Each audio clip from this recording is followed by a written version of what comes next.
Hey Flash fans, this is Mel again, and I'm here to talk about the season finale, which is episode 123, titled Fast Enough, that aired May 19th, 2015. And I have to say that this finale surprised me. Now, the only prediction I got right about it was that there would be a face-off between the Flash and the Reverse Flash, but even the way that ended caught me off guard. So basically, the episode was centered around Barry's chance to travel back in time to save his mother, Nora. And already my head hurts just thinking about time travel and what's affected and what's not affected. But I did love that Dr. Martin Stein was there to give all the theoretical explanations to everything that has to do with time travel. But then again, every once in a while I'm thinking back to the crazy Stein family from Supernatural. But that's a different story. Anyway, so throughout the episode, Barry has to make this big decision about whether he should go back to the past and save his mother. Yet if he does that, the life he knew would be erased. Now, there were some very heartfelt and thoughtful conversations in regards to this topic, especially with Barry and those he's called family, aka Henry, Joe, and Iris. So Barry's father, Henry, doesn't want Barry to change the past because he doesn't want to risk changing who Barry has become, and he is proud of who Barry has become now.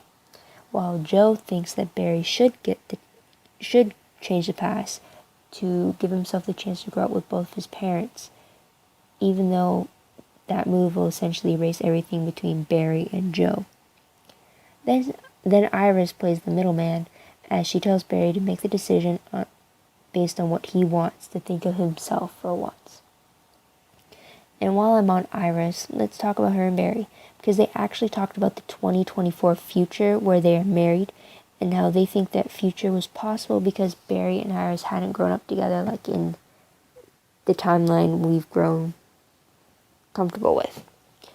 So the way I understand it is that Eobard's timeline had Barry and Iris married, but it also had Nora alive. So that means Barry and Iris never grew up in the same house together, making it easier for them to get together later on than it is now in what I'm going to call our timeline, where Nora was killed and Barry moved in and grew up with Iris. And because of that close proximity between them, it made things harder for Barry. And he actually told Iris that them growing up together, being as close as they were, it made it harder for him to come to terms with his feelings for her, or for him to do anything about those feelings. So essentially, Barry either picks between the life with no mom, yet he has his very close friendship with Iris, aka our timeline, or he picks a life with his mother that could lead him to marrying Iris, aka Eobard's timeline. Now, I hope that made sense and that I got the understanding behind it correctly, but initially, as of right now, that's my way of getting the two timeline stuff straight. But in a way, though, I couldn't help but get the impression that Iris wanted Barry to save Nora, not only for him, so that he can have his mother back, but for Iris as well, because in that timeline when Nora survived, Iris ended up with Barry. I don't know if any other West Allen fans see it like that, but that's the impression I got. Now, during the preparations to create the wormhole needed for Barry to time travel, Cisco has a talk with Eobard Thong, and he mentions how Eobard had killed Cisco in a previous timeline, and now he's stuck reliving it in his nightmares. It was then that Eobard revealed that Cisco was affected by the particle accelerator, and the fact that Cisco remembers another timeline is proof of that.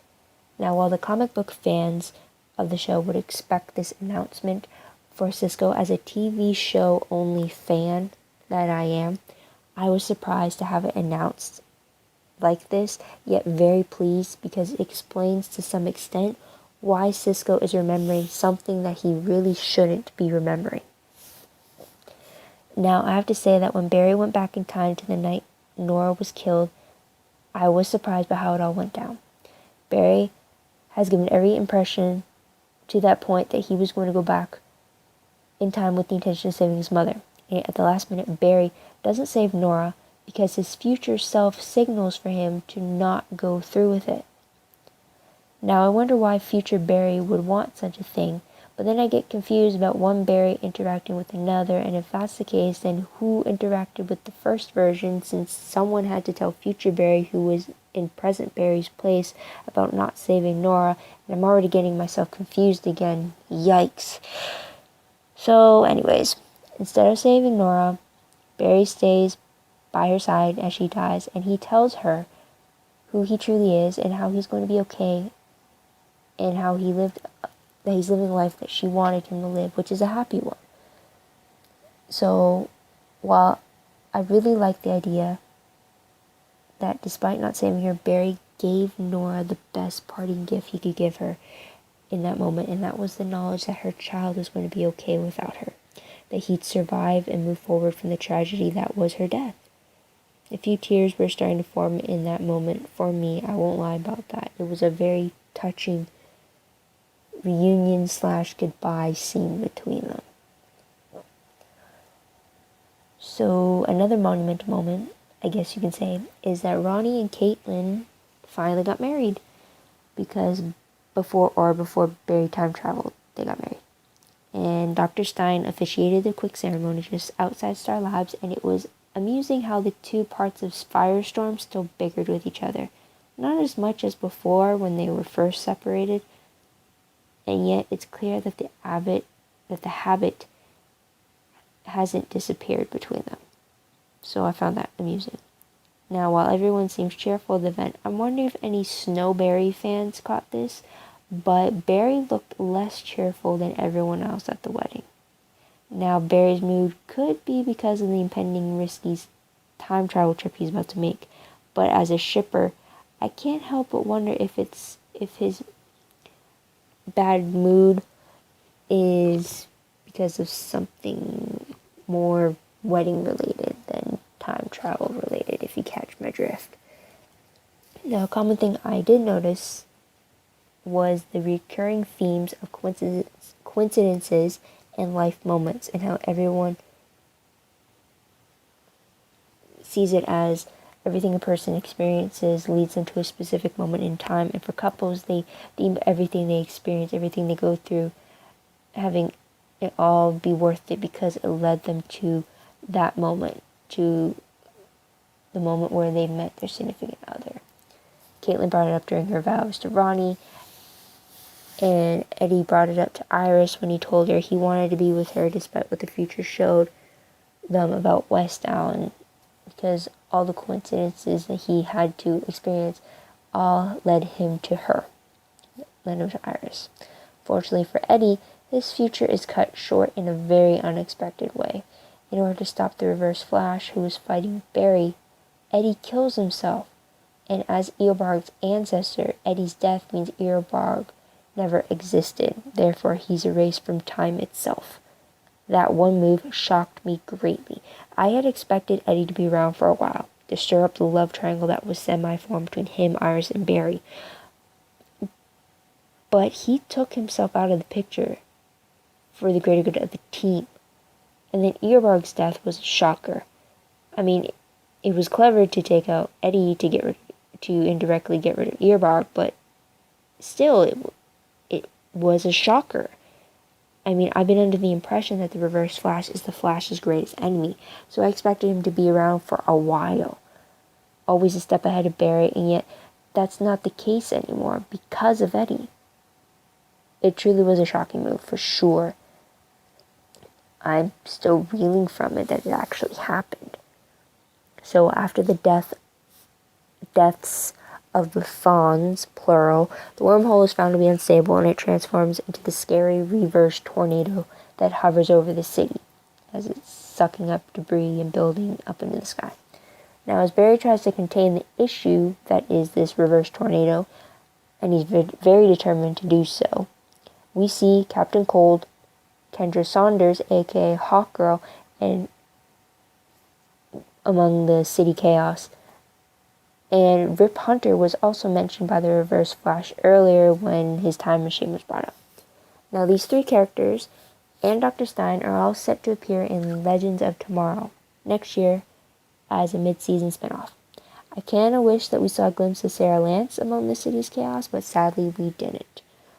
but it was very clever to have the characters seen very briefly in that chaotic moment, just to put their faces out there, I guess you can say. So with all that said, let's move on to predictions. And since this episode was the finale, let's talk about my season 2 predictions. And thank goodness there is a season 2. I don't know how I would truly feel if this finale ended up being the series finale. Too many questions have gone unanswered if that were the case.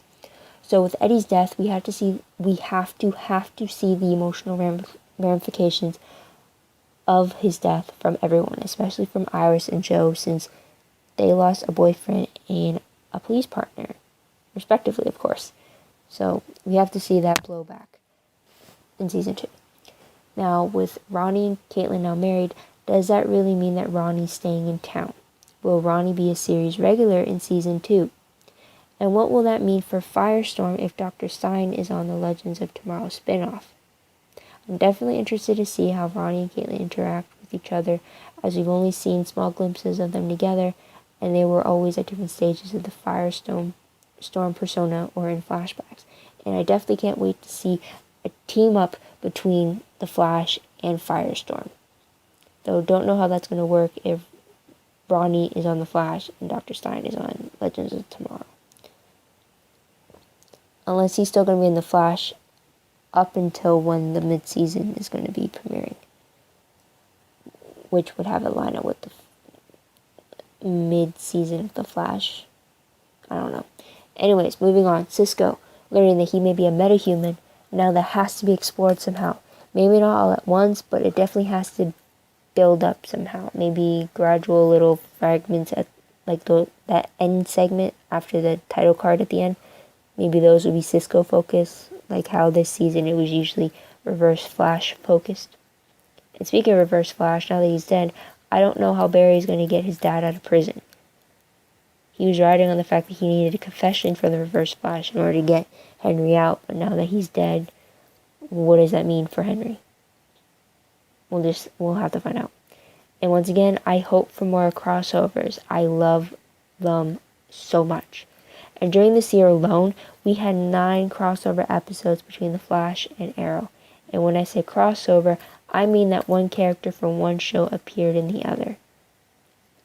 I mean, one show mentioned the other a bunch of times throughout the season.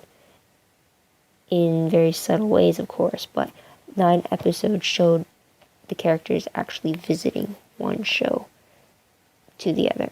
So, love those. Can't wait to see more of those. Now, due to the cliffhanger-esque ending we got in the finale, it's possible the season 2 premiere will finish what the finale started with that unstable wormhole.